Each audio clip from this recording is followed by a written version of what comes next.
Men do'stlarim, bu Jizzax viloyat Arnasoy tumanining markazining qoq yonida turibmiz. Mana Arnasoy tumanimizning ishchilari Arnasoy tumani xalqi uchun mana razmeri pishig'ishda razmeridan bo'lgan g'ishtlarni quyib quritmoqdalar.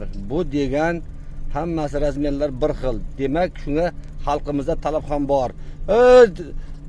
Ustovolar, yaxshimizlar, xormangizlar. Nech puldan bo'ladi qurigandek sotilishi buning donasiga? 500, mana do'stlarim, vatandoshlarim, 500 ni har bir donasi 550 so'mdan quyilib mana taxlanib borilyapti.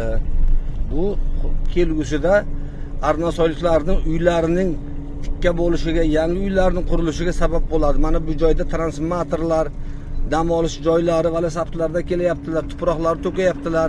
Mana loylarda, avtomatlarda qorayaptilar. Mana texnologiya, mana tuproqlar. Mana do'stlarimiz mana molodez avtomatda tepada avtomatda boshqaryapti.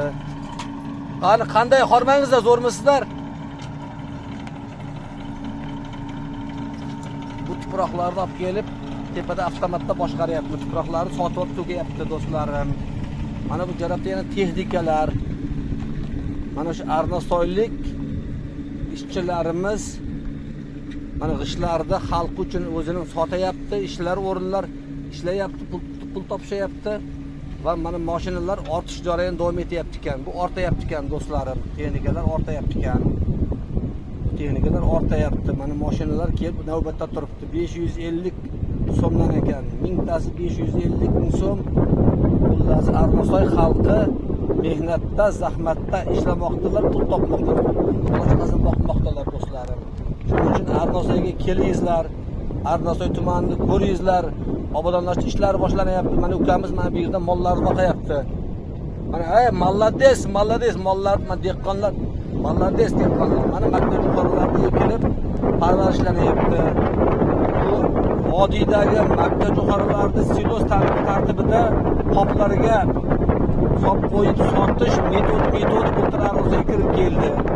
Mana shu siloslardan nihoyatda daromad qilib chorva mollari uchun shirin mazali ozuqa yetkazib bermoqchi bo'lyaptilar. Maktab yuqorini maydalab, obda solib saqlab qo'yiladi va shu o'rtasida ozuqalar, mazali sutlar ko'payadi, go'shtlar ko'payadi, semiradi, mazali yeydilar. Mana bu taraflarimizda mana Arnasoylik dehqonlarning kombaynlar turibdilar. Rejalarni bajargandagi Arnasoy tumanining kombaynlaridan dehqonlardan bajarganidan olishadilar. Arnasoy tumaniga xush kelibsiz. Mana bu joylarda ishchilar, mana avtomobil mashinalar yuradi. Mollarning bu taraflarida ishlab chiqarish, blok ishlarni